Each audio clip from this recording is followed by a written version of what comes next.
Krishna, everyone. Warm welcome back again to our ongoing series on the glories of our beloved Sri Vrindavan Dham. Nama Om Vishnu Padaya, Krishna Pashtaya Bhutale, Srimati Bhaktivedanta Swami Niti Namane. Namaste Saraswati Deve, Gauravani Pacharane, Nivishesha Shunyavadi Pastrita Desatarane. So, today we're continuing with a small mini-series on the holy place of Yavat. We described the other day how the term Yava refers to the red lac dye that Srimati Radharani or her gopi assistants put on her feet. In Bengali literature, it's known as Alta, A-L-T-A. And we related in the previous class how one time Krishna decorated Sri Radha's feet with this yava, this red lac dye, under a banyan tree in the courtyard of the palace at Yavat. However, last night, as I researched the matter more, I discovered that on that very same occasion, Krishna took some of that yava, that red lac dye, that fell from the feet of Srimati Radharani, and he smeared it on his chest. I like that. And as a result of all this red lac lila, the place became famous as Yavavata. And in time, people changed, people do the name change from Yavavata to Yavata, and then nowadays it's simply called Yavat. Now, after discovering all that nectar, to my great delight, I found out that our beloved Narayan Bhatta Goswami refers to this very same pastime in his Braja Bhakti Vilas. I was really delighted. 521. He does so by quoting a scripture called Brihad Gautamiya Tantra. It goes like this. Radha Parataladhyatra Yavaka Shko Lito Bhavat Yasmaj Yavavatam Mama Vikyatam Prative Tale. Translation. Since Yava, red lac dye, fell from the feet of Sri Radha at this place, it is popularly known as Yavavata in this world. Then I was thrilled, even more, to find out that Narayan Bhatta Goswami mentions the presiding deity of Yavat in his Braja Bhakti Vilas, 170. Brajo Varo Yavata Adi Vana Adipo Devaha. He writes, Lord Brajavara, the best amongst the residents of Braj, is the presiding deity of Yavata. And then afterwards, as he often does, he gives a mantra for the presiding deity with special bijas, the bij mantras.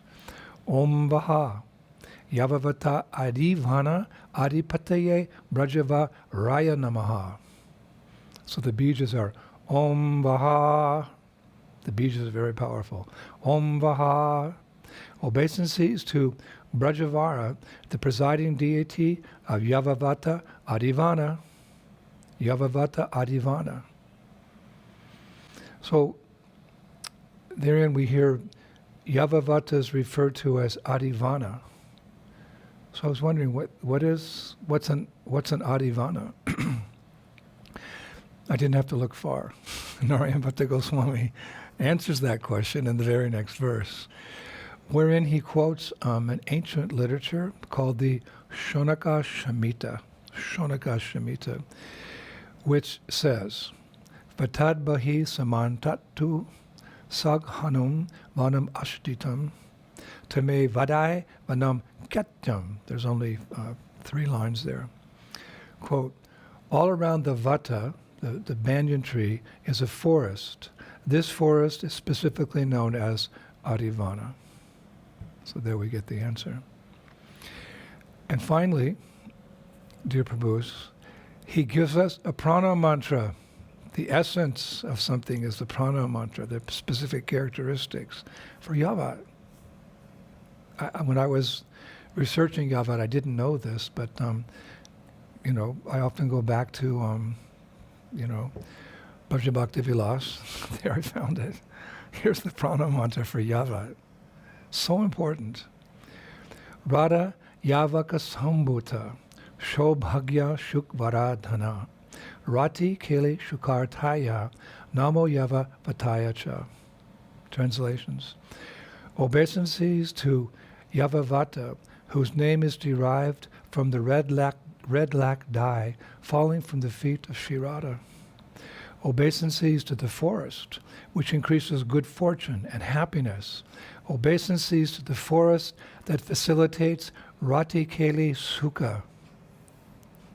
Rati Keli Sukha, the happiness of loving sports. Hare Krishna. That's Braja Bhakti Vilas 521, Prana Mantra. Thank you, Srila Narayana Bhatta Goswami.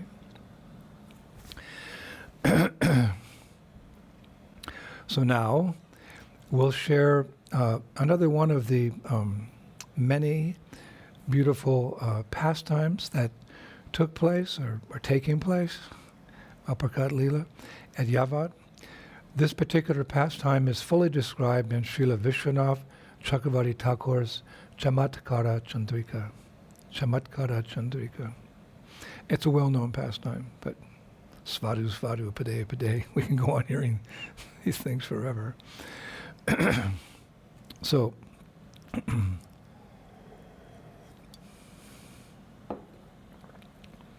here we go.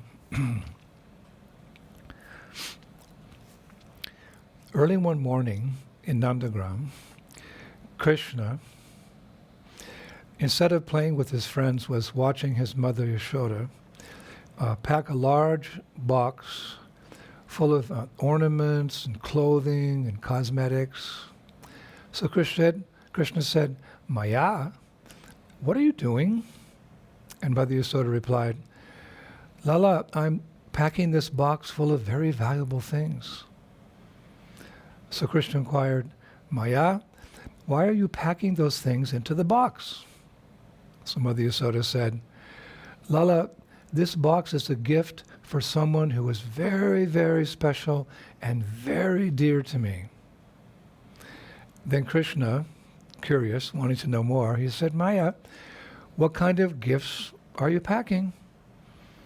And Mother Yashoda replied, Lala, within this box I am putting the pollen of the camphor lotus, red kumkum powder, sandalwood sticks, and musk, all for making scented ointments.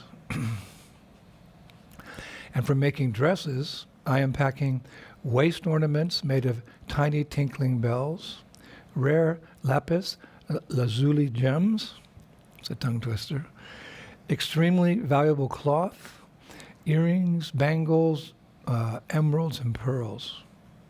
So Krishna said, Maya, is this box for me or for my brother Balaram? So Mother Yashoda smiled and she said, Lala, I have already packed 2 much larger boxes, one for you and one for your elder brother. So Krishna was surprised. He said, Maya, who besides Balaram and I could be an object of your affection? Who else could be so special? Who could this box be for? So then Mother Yashoda, she closed her eyes and she said with great feeling, my beloved son, as a result of my past pious deeds and many austerities, Providence has bestowed upon me a son like you, as well as a girl who sustains my life. This girl, the soothing camphor for my burning eyes, is the shelter of extraordinary feminine qualities, such as good behavior, beauty, simplicity, and humility. No one in Braja compares to her. No one in Braja compares to her.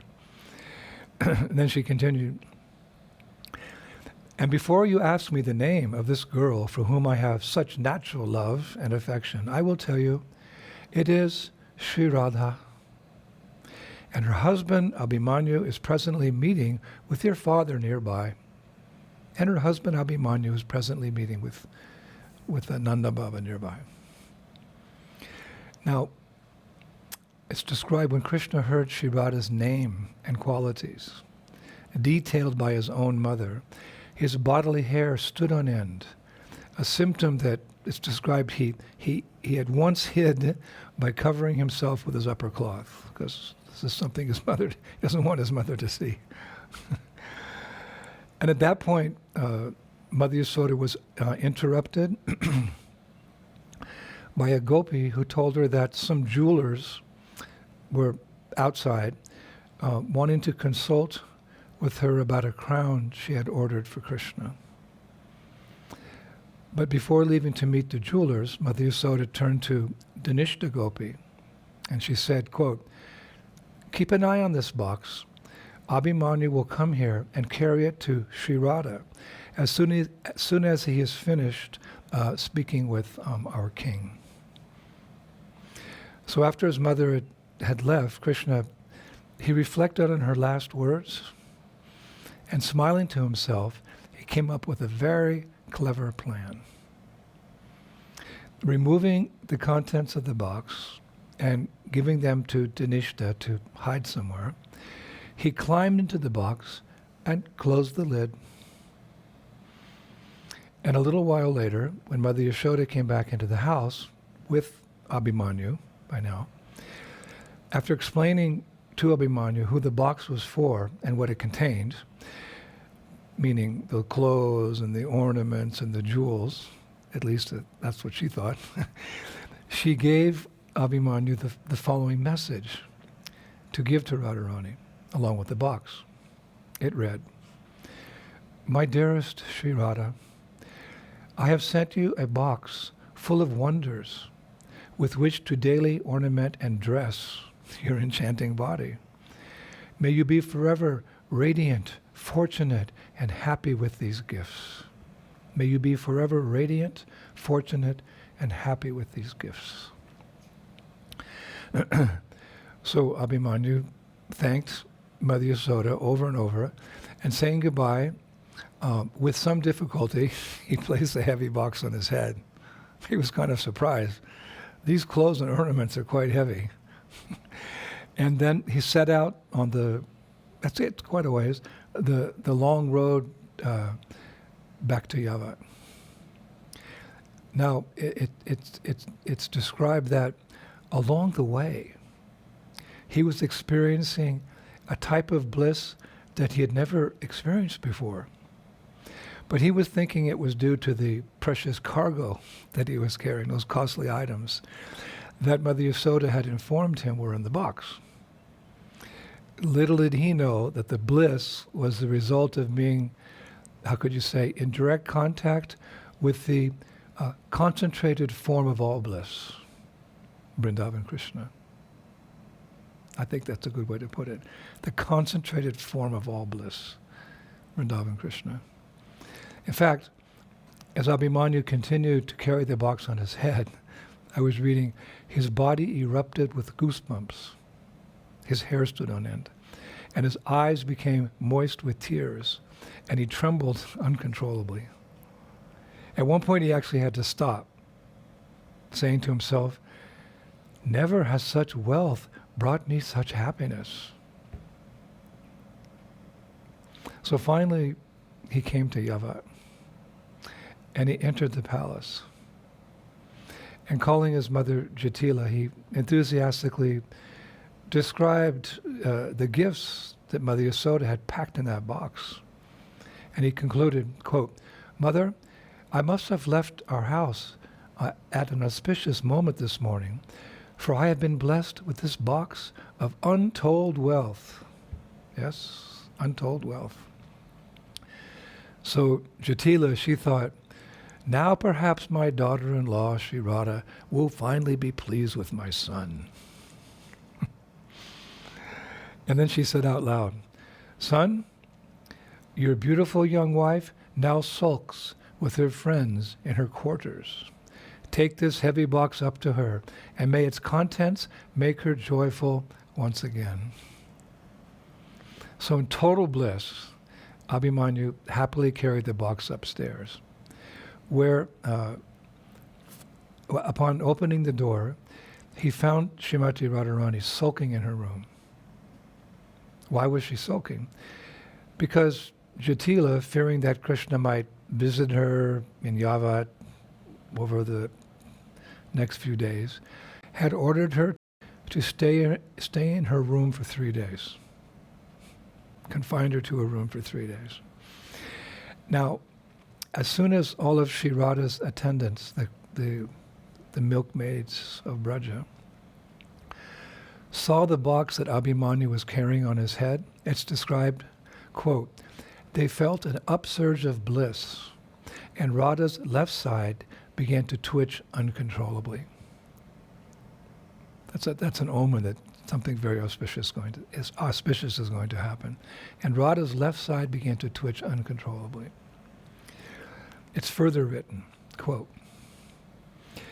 the effect of the box's presence on the gopis was like that of sunlight streaming into a dark room just as the shutters are opened, or like that of a tidal wave sweeping across a peaceful ocean front.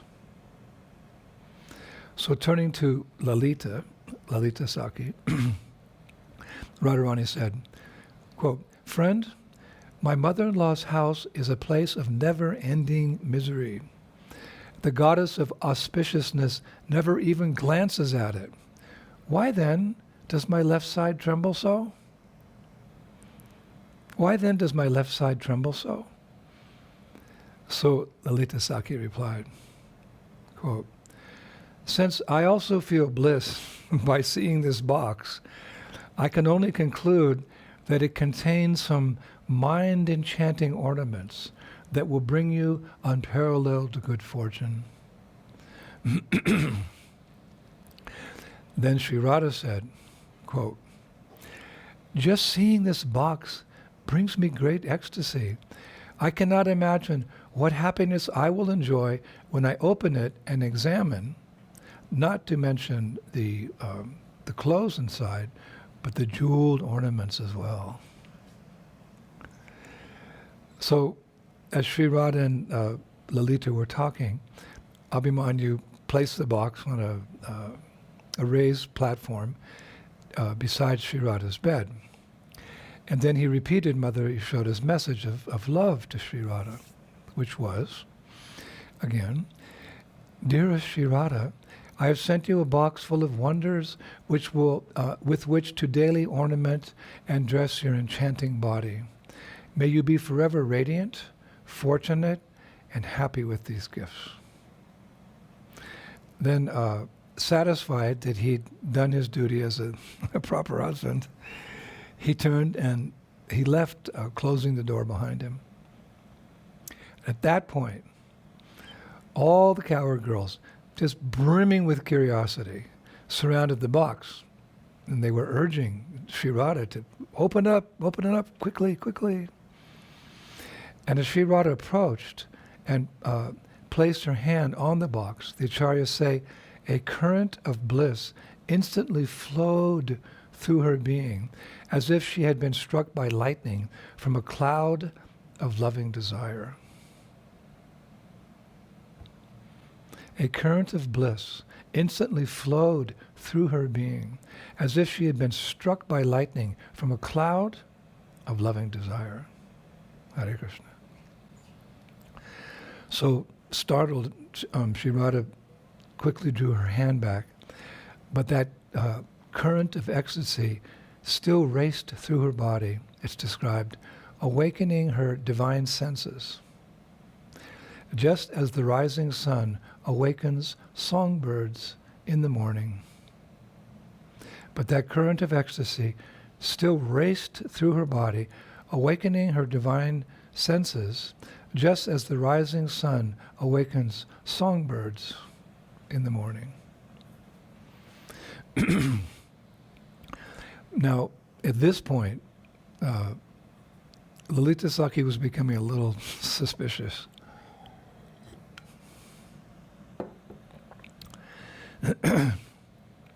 Noticing, all these ecstatic symptoms in Srimati Radharani and in herself, she was thinking, what is the source of all these ecstatic symptoms today?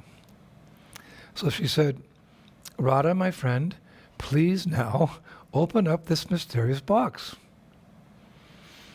We're coming to the climax here. And so, Shri Radha very carefully lifted the lid of the box.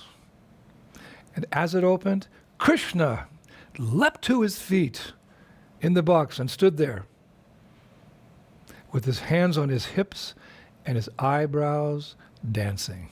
I read that. And his eyebrows dancing. And as he did so, all the gopis cried out, oh, what is this? My goodness. Then Krishna, extremely pleased with himself, quickly kissed all the gopis surrounding him. And according to one acharya, quote, took full advantage of the rare opportunity of being in Srimati Radharani's private quarters to have a good look around. Took full advantage of the rare opportunity of being in Sri Radha's private quarters to have a good look around. A good look around. Then it's described that, quote, while Krishna, the king of pranksters, stood within the box, flouting his majesty, the alligator of enticement, his servant, quickly scurried about the room, consuming the gopis' bashfulness. Then Lalita, in I guess what you could say a rare moment of siding with Krishna, because she generally only sides with Radha, in a rare moment of siding with Krishna, blurted out, Radha, Yashoda, Jatila, and your husband have all ordered you to wear the ornament in the box. They've all ordered you to wear the ornament in the box. By honoring their request, your submissive conduct will increase the glory of Vrindavan unlimitedly. Yashoda, Jatila, and your husband have all ordered you to wear the ornament in the box. By honoring their request, your submissive conduct will increase the glory of Vrindavan Dham unlimitedly. So, Lalita's comment I was reading caused a round of cheers from the gopis. And it made Sri Radha blush. Then Radharani turned towards Krishna, and she said, this thief stole the clothes and ornaments given to me by Mother Yashoda. But before he could make a getaway, he was trapped in the box and brought here by my naive husband. This thief stole the clothes and ornaments given to me by Mother Yashoda. But before he could make a getaway, he was trapped in the box and brought here by my naive husband. And then Lalita, assuming this very interesting mood of Sri Radha, she turned on Krishna, who was now, I was reading, he was standing with his arms crossed over his chest. And she said, rascal Krishna, after stealing Radha's gifts, you who are dedicated to ridding the earth of all chaste women, ride here on her husband's head to entice her in her own apartment? Have you no shame? Now either return the cloth and jewels and other riches you stole from inside the box, or I will bring vicious Jatila here and expose the real truth of her son's treasure chest and its so-called treasure. So when Lalita finished, Krishna, for some dramatic effect, he kicked the box. I thought that was nice. He kicked the box. And he replied, Lalita, your friend is very clever in serving her own needs. Now hear me out. While playing at home, I've spotted this box, and seeing it so nicely padded, I decided to just take a nap inside of it. And while I was innocently sleeping, Abhimanyu locked the top and forcibly brought me here to be so absurdly accused by his wife. Absurdly accused by his wife. Then Krishna, like a skilled lawyer, he addressed the gopis, saying, "Dear gopis, I place the allegation of King Brishabhanu's daughter before you for due consideration and decision. If you find Radha guilty of entrapment, then I will punish her accordingly. If you find me guilty of theft, bind me with the ropes of your arms and imprison me here for 3 nights." So the gopis, all the gopis, they came together, but they quickly concluded that a proper decision could not be reached, it's described, in the presence of the warring parties. So they smiled and they left. They retired behind the closed doors in another room to deliberate amongst themselves who was right. So at that point, lo and behold, Srimati Radharani and Sri Krishna were finally left alone in the room. There was nobody there. Where it's described, they happily spent 3 days together, undisturbed. For you remember, it was Jatila herself who had ordered Sri Radha to stay confined for that many days in her room. Of course, she didn't know it would turn out like this, but it did.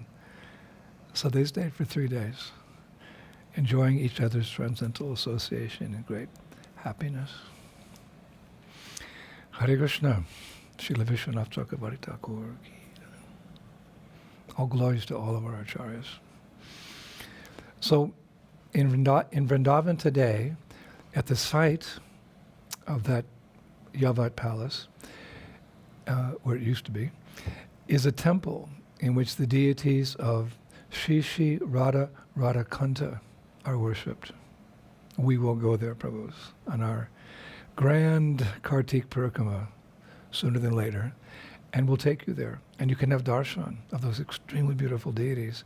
And interestingly, in a room nearby, there are the forms of Jatila, Kutila, and Abhimanyu, because they're also glorious. They're instrumental in churning this ocean of the nectar of devotion, loving pastimes, and Radha and Krishna's pastimes. They're very instrumental, very, very important, worshipable persons, Jatila, Kutila, and Abhimanyu.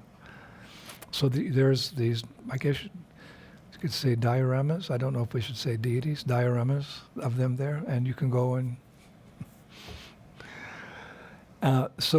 And the original tree that Krishna climbed up, and from which he tried to catch Sri Radha's attention with the voice of a cuckoo, which we mentioned in our first lection, that tree still stands in the temple courtyard, where when we go there as pilgrims, we bow down to that tree, we worship that tree, big tree.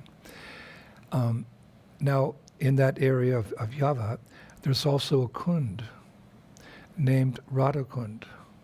Well, it's one name, Radhakund. Of course, this is a different Radhakund from Radhakund at Govardhan. This kund is perhaps more famous as Kishori Kund. And I believe I gave a lecture on Kishori Kund a year ago. The Brajabhakti Vilas, Srila Narayan Bhatta Goswami, he describes how Srimati Radharani would daily bathe in Kishori Kund or Radha Kund with 64 of her gopi friends every day in that kund. And this kund contains water made yellowish by minerals. When you go there and you see it, actually that area has been renovated now recently. I was there, a year and a half ago now, and that area has been renovated, that Kishori Kund, very nicely. So you see the water is yellowish because of minerals. And it's described by bathing there, you increase your good fortune unlimitedly. And actually, Srila Narayan Bhatta Goswami, he gives a Prana Mantra for this Yavat Radhakund, because he refers to it as Radhakund in those days.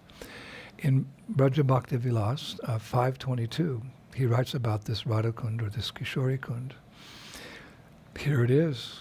We are so blessed to get these prana mantras. Radhayai satatan tubhyam lalitayai namo nama krishnena saha krida yahai radha kundaya te namaha. Translation: constant obeisances to Radha and Lalita, obeisances to that Radha Kund, obeisances to the sporting pastimes along with Krishna that took place here. Then he says afterwards, offer obeisances in Ajman while chanting that mantra 10 times. One who does so attains unhindered happiness in spiritual life. Now, a little bit more, because it's all connected to Yavat. He mentions another tirtha at Yavat. It's named Ras Mandala, and that is where he describes 7-year-old Krishna performed Rasa lilas along with Sri Radha. And he mentions that Krishna sported there during the bright fortnight of the month of Bhadra. Now, usually we have all these mantras in the beginning, but I decided to put them at the end here, just as a very pleasant way to finish this particular pastime we discussed today. So the Prana Mantra for Ras Mandala is Chatu Shashti Shaki Byashtu Radha Dibhyo Namo Namaha Krishnaya Ramana Yaiva Saptavarsha Surupine. Translation: obeisances to Radha, Lalita, etc., along with their 64 Sakis. Obeisances to delightful Krishna, whose form is 7 years old. Hare Krishna. Then Narayan Bhatta Goswami writes, offer obeisances to this Ras Mandala while chanting the mantra 9 times. One who does so attains the kingdom of the 3 worlds and becomes happy. Then finally, there is the Padmavati Vivaha Shtala. We will go there when we go to Yavat. The Padmavati Vivaha Stala, which is the marriage place of Padmavati, one of the gopis. I was reading there, Srimati Radharani married Padmavati Gopi to Krishna. It's lila. Srimati Radharani married Padmavati Gopi to Krishna and personally tied the knot between them during the marriage ceremony. These are all keli, or playful pastimes. So Narayan Bhatta Goswami describes that on that occasion, Sakis were singing very beautiful songs at the marriage of Krishna and Padmavati. And he comments that this place is suitable for conducting marriage ceremonies. So I was thinking that if a Grihastha couple would like to get married, that, according to Srila Narayan Bhatta Goswami, that's a good place to go. That particular place where Padmavati was married to Krishna by Srimati Radharani. Padmavati Vivahashtala. So he gives a prana mantra for Padmavati Vivahastala. Here it is. Namaste Sarva Mangalaya Shubha Vaiva Ikashtala Padmavati Sametaya Namaste Nanda Shunave. Translation: obeisances to the auspicious marriage location, which bestows good fortune on everyone. Obeisances to Nanda's son, along with his wife Padmavati. And then Narayan Bhatta Goswami writes, quote, offer 11 obeisances while chanting this mantra. One who does so becomes immortal and obtains the happiness of begetting a son. Hare Krishna. Now, Prabhus, a final comment. These pastimes where Krishna is sporting with Sri Radha and the gopis, They're called Parakiya Bhav pastimes, or the unwedded pastimes. Well, Krishna's not married. Gopis are supposedly married, but it's not a real marriage. As we mentioned the other day, they only see the shadows of their wives. So this unmarried, unwedded love is called Parakiya Bhav. And when Krishna's in Dwarka with his duly wedded wives, the queens of Dwarka, that's called Svakiya Bhav, or wedded pastimes. But no one should accuse Krishna of being immoral because of unwedded pastimes, because of his Parakiya Bhav pastimes. Because the truth is that each and every living entity ultimately belongs to Krishna. We're all eternal servants of Krishna. That is our actual eternal identity. We belong to Krishna, and we would like to say Krishna belongs to us, but for now we can at least say we belong to Krishna. That's the truth, for he's the creator and the maintainer of everyone. However, because the general public may be ignorant of this fact, Sanskrit poets I was reading in the past were very reluctant in presenting this Parakiya Bhav of Vrindavan in their compositions, because people may misunderstand. Krishna is dealing with the gopis. They actually felt it might affect the moral fabric of society. So Srila Rupa Goswami understood this, but he wanted to impress upon people that Parakiya Bhav, or Parakiya relationships, are allowed in the transcendental realm of Vrindavan with Krishna and his gopis. And by Krishna's arrangement, I was reading this, it's so wonderful. By Krishna's arrangement, Srila Rupa Goswami found support for this, his desire to impress upon people that the Parakiya Bhav is okay in Vrindavan. He found support in an extremely rare verse written by a poet named Shudeva. This poet, Sudeva, writes in his masterpiece called Rasa Vilasa. It's one book he wrote, Rasa Vilasa. He wrote a verse which Srila Rupa Goswami very happily quoted in his own work to support Parakiya Bhav. His work is entitled Nataka Chandrika. Nataka Chandrika. So he uses that verse of this famous poet Sudeva there, that helps us to understand the transcendental nature of Krishna's loving relationships with the gopis. And I thought that would be a good verse to finish today, because it was so important to Srila Rupa Goswami's mission, revealing to us the transcendental nature of loving pastimes in the spiritual world, for which all of us are actually hankering for. And we will conclude with this all-important verse today. It's quite long Sanskrit, so I'll just go slowly through the Sanskrit because it's so important. Neshta yad angini rase kavibihi parodda tar golokun bhujadrisham kulam antarena asham shaya rasavider avatari tanam kam sarina rasika mandala shekara rena. We finish today with this all-important verse. Translation: the learned Kavis consider Paroda, a lady married to someone else, as unfit for descriptions of conjugal ras. However, the only exception to this rule is the lotus-eyed girls of Gokula. This is because the crest jewel of all connoisseurs and the enemy of Kamsa has manifested them in this world for the sole purpose of exhibiting the highest limit of conjugal or loving mellows. Nataka Chandrika 110. Thank you, Srila Rupa Goswami.